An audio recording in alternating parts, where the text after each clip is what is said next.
Good evening to you all, and thank you so much for joining us here on Rwanda Television News tonight. Our hope is that you had yourselves a very productive Tuesday. Now here's a sneak peek at our edition tonight. Rwanda has continued to rank among the top 4 African countries excelling in visa openness alongside Benin, Seychelles and the Gambia, according to the Africa Visa Openness Report 2024. Some Rwandan entrepreneurs and representatives from various government institutions believe that they have now successfully integrated into global markets. On the international scale, as of November 2024, the Ukrainian Prosecutor General's office has documented more than 150,000 alleged war crimes committed by Russian forces in that country.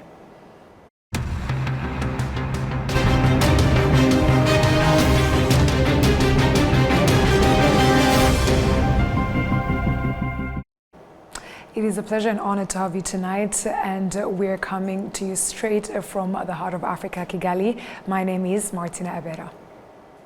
Let us start by informing you that President Paul Kagame has received Professor Kingsley Chiedu Mogalu, the president of the African School of Governance.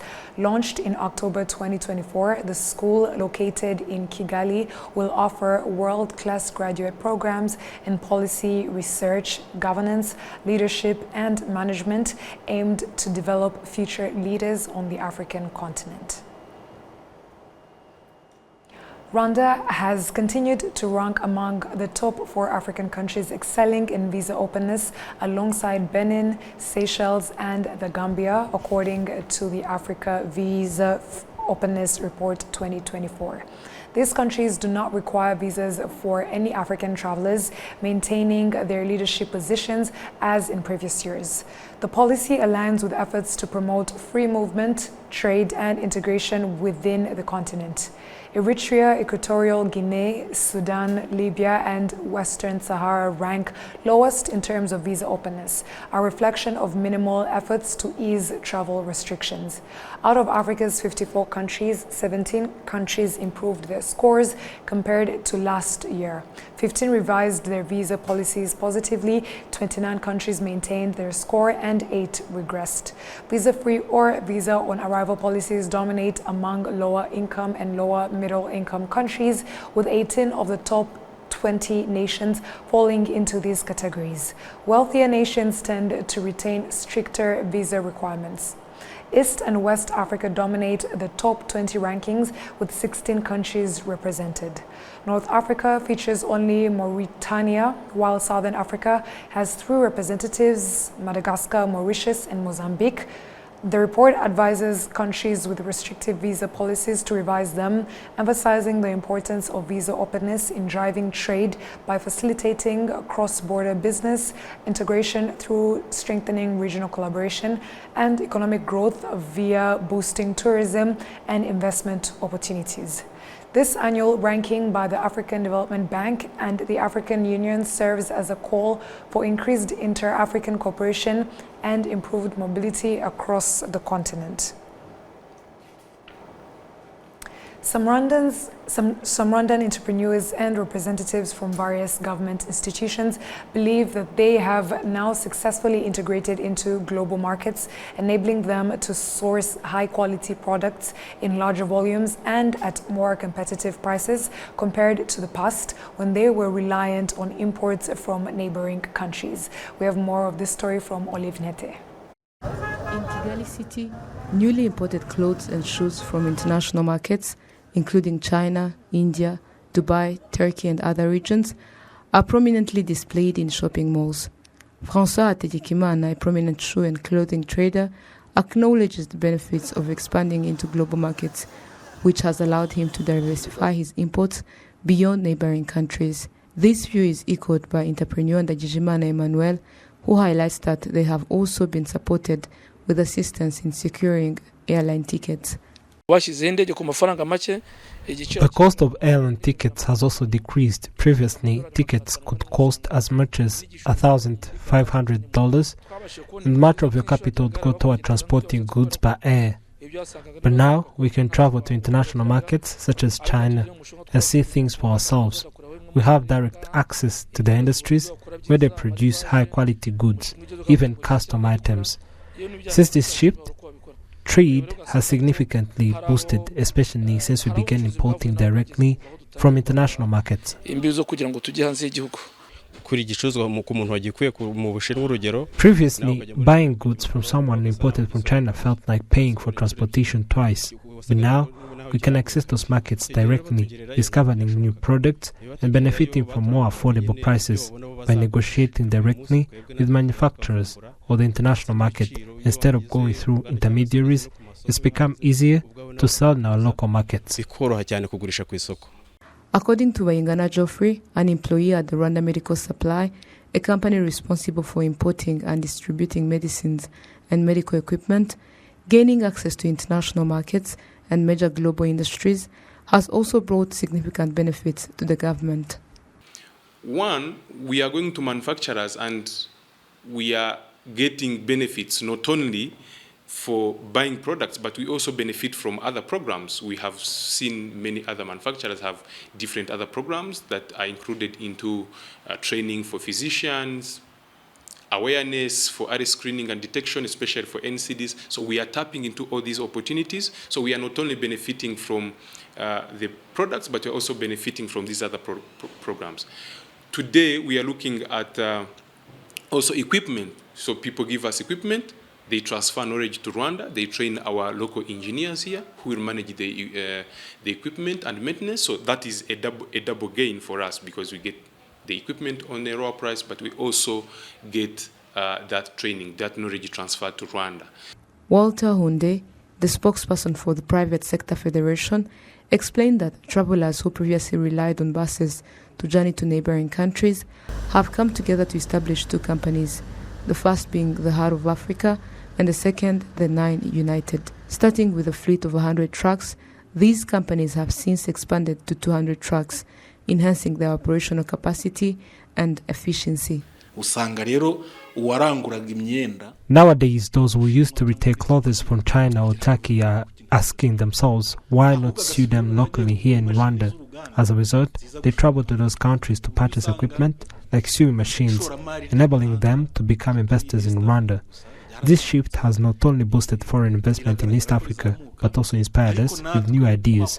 It shows that if possible, elsewhere, we can achieve it in our own country too. Data from the National Institute of Statistics of Rwanda indicates that between 2020 and 2023, Rwandan traders imported goods from 20 countries, including 17 outside the continent. At the start of the campaign in 2020, imports were valued at $3,528 million, and by 2023, this figure had risen to $6,181 million. Imports from the East African countries alone accounted for $905.61 million in 2020, increasing to $1,509 million by 2023. Olive Nete, RTV News. Thank you, Oli, for that report. On Tuesday, the Gabonese delegation of the Committee on Fighting Against Corruption in Gabon, who are in Rwanda on a visit, held discussions with Rwanda's ombudsperson aimed at fostering collaboration in eradicating corruption in public service. Prince Manzi with more. Gabon and Rwanda also signed an MOU to arrest corruption suspects and refund the embezzled funds as elaborated by Madeleine Nirere, Rwanda's ombudsperson. We will continue to foster collaboration, especially in sharing information and experience, and most importantly, following up on corruption suspects from either Rwanda or Gabon. In addition, is to collaborate on continental and international level through implementation of laws signed on both levels. Nestor Mbu, the president of the Committee on Fighting Against Corruption in Gabon, affirms that there are a lot they attained from Rwanda, especially service delivery through technology. The second objective is to discuss and sign with the Office of the Ombudsperson, aimed at collaborating because it is critical to have our two institutions collaborating against this common enemy. Here you have various ways of fighting against corruption through education, and we learned of mediators as well. These could all be relevant in our context, and we consider what is most important. Rwanda and Gabon have close political ties as well as trade and economic ties through air transport, with Rwanda operating flights to Libreville, Gabon's capital. Analysis conducted by Transparency International Rwanda on the 2022-2023 report of the Auditor General of State Finances revealed that there are significant gaps in the awarding of public contracts, which cause greater financial losses to the government compared to other sectors where the country invests public funds. Enora Gladys reports. In this analysis, Transparency International Rwanda noted that there were errors that have been corrected compared to previous years, as explained by the organization's executive director, Apollinaire Mopiganyi. Starting from the previous years and the current one, we can see that things are improving in terms of adhering to the regulations of the Auditor General. Last year, the score was 57% in 2021, and 2022 it has slightly increased to 57.16%. Despite these improvements, the analysis of the Auditor General's report on public finances revealed that certain sectors continue to cause financial losses for the government. An example of this is the awarding of public contracts in districts, the city of Kigali, public institutions and ministries. In the 2022-2023 fiscal year, close to 900 billion Rwandan francs were misused. The awarding of public contracts is steadily improving, especially when compared to past years. The specific programs aimed at supporting vulnerable people, such as the child malnutrition programs, have made a positive impact.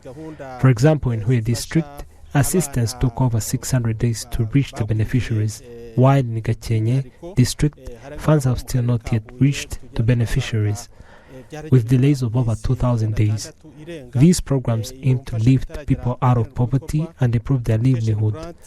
This indicates that there are still challenges in ensuring the districts implement projects effectively. Despite the government investing substantial amounts of money, it is crucial that this funding is managed properly. It could reduce the problem, but we still see that the amounts are increasing rather than decreasing compared to the past.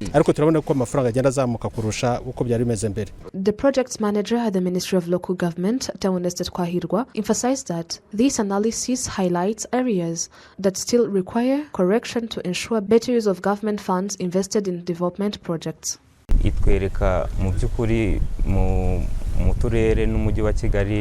This reflects the situation in severe districts and in Kigali city, where there are still gaps. What can we do to fix these issues, or how we can improve the use of funds, and how can we better comply with the rules and regulations? There is a still problem with services reaching citizens on time or being executed properly. Nyaruguru district has the best score in implementing recommendations from the Auditor General, followed by Huye, both in the southern province. Meanwhile, districts such as Kayonza, Ngoma and Gatsibo in the eastern province scored below 60%. The international organization Transparency International Rwanda stresses that if these mistakes are not corrected, they will hinder the country's and citizens' development. Enora Gladys, RwandaTV News.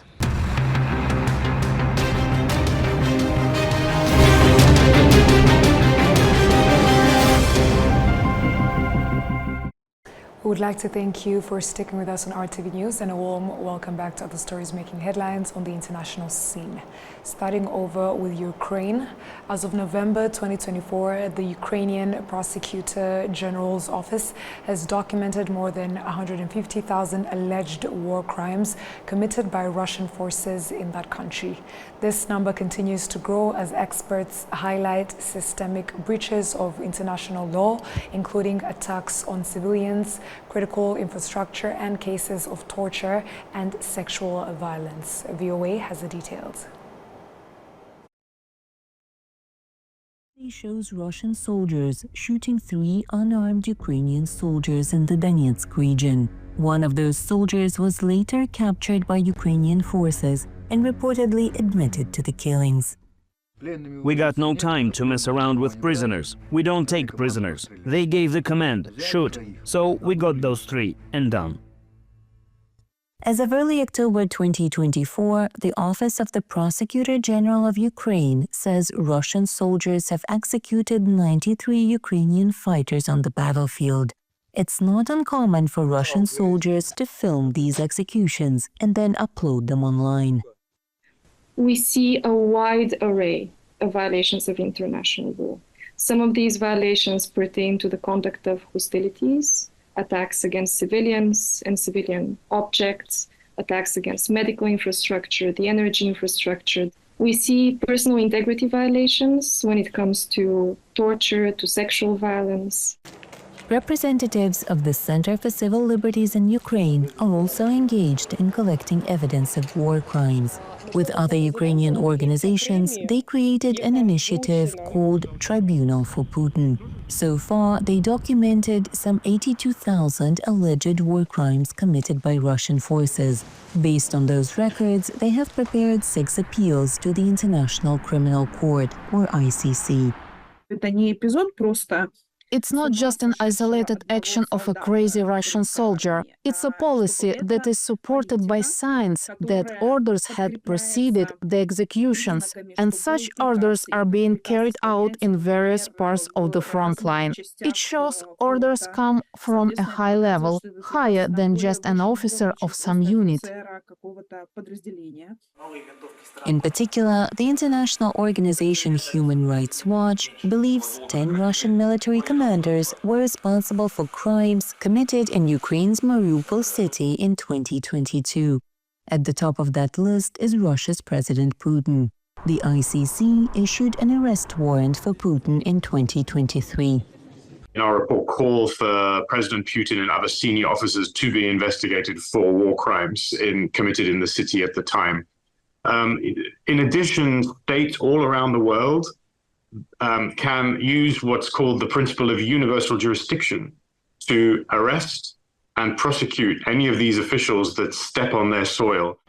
Simpson is the author of the report called Our City Was Gone, Russia's Devastation of Mariupol, Ukraine. Over 200 pages of the report are dedicated to war crimes allegedly committed by the Russian army during its occupation of Mariupol. We documented 14 cases in detail in which the attacks that destroyed residential buildings, but also others, including parts of hospitals and the city's iconic theater, unlawfully killed civilians because there appears to have been no military target. Human Rights Watch, together with other human rights organizations around the globe, say they will continue to work for justice in Ukraine. For Katerina Besedina in Washington, Anna Rice, VOA News. Closing it off with the USA, President-elect Donald Trump has made a largely unexpected pick to run the world's largest military, nominating Fox News television host and Army veteran Pete Hegseth to be Defense Secretary. VOA once more. Pete Hegseth is a decorated Army National Guard veteran who served in Iraq, Afghanistan, and Guantanamo Bay. But the former weekend host of the TV show Fox and Friends has no previous experience in government or in running a large organization. I think this is an extremely unusual pick. This is not a starter job. And, you would expect someone coming into this job to have a significant amount of managerial experience. Hegseth raised his profile by hinting at several changes to the Defense Department, opposing the Pentagon's diversity, equity, and inclusion programs, which he has called woke. There is no black, white, or brown in our ranks. We're all green, and we all bleed red. Our strength is not in our diversity, but in our unity, and in our love for our nation, our families, and most of all, each other. Hegseth has also suggested removing women from combat positions. Because I'm straight up just saying we should not have women in combat roles. It hasn't made us more effective, hasn't made us more lethal, has made fighting more complicated. Marine Corps researchers compared all-male and gender-integrated combat units from 2014 to 2015. They found the all-male units were faster and stronger, but the gender-integrated groups had better problem-solving skills. Morale remained the same. Defense Secretary Lloyd Austin had this message to the women now serving in combat positions after completing the same grueling task as men. I think our women add significant value to the United States military. We need you. We have faith in you. We are appreciative of your service, and you add value to the finest and most lethal fighting force on earth. Trump has praised his Harvard and Princeton-educated pick as tough, smart, and a true believer in America. After Hegseth's nomination, reports surfaced of a sexual assault allegation from 2017. Hegseth paid the accuser at the time, he says, to avoid publicity. He also says the encounter was consensual. The matter was fully investigated, and I was completely cleared, and that's probably. A Senate majority must confirm Hegseth's nomination. While Republicans currently hold the majority by 3 seats, analysts say that doesn't guarantee confirmation, with a stance against women in combat that many in Congress see as outdated. As I look at the senators, you have Senator Joni Ernst there, herself a female combat veteran. I'm sure she'll have some interesting questions for him about his opinions on that. So from my perspective, that's going to be a very challenging issue. President-elect Trump had rocky relationships with defense secretaries in his first administration. One of them, former Secretary of Defense Mark Esper, has called Trump unfit for office. Officials say Hegseth's loyalty to Trump is strong. Carla Babb, VOA News, The Pentagon. And that VOA story marks the end of our bulletin. Before we wind up, let's have a quick recap of our headlines. Rwanda has continued to rank among the top 4 African countries, excelling in visa openness alongside Benin, Seychelles, and the Gambia, according to the Africa Visa Openness Report 2024. Some Rwandan entrepreneurs and representatives from various government institutions believe that they have now successfully integrated into global markets. On the international scale, as of November 2024, the Ukrainian Prosecutor General's office has documented more than 150,000 alleged war crimes committed by Russian forces in that country.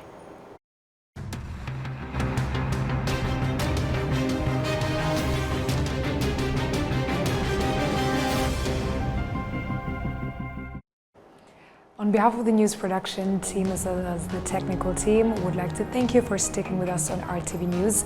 Who brought you the news is Martina Avera. Stay safe and have a great night.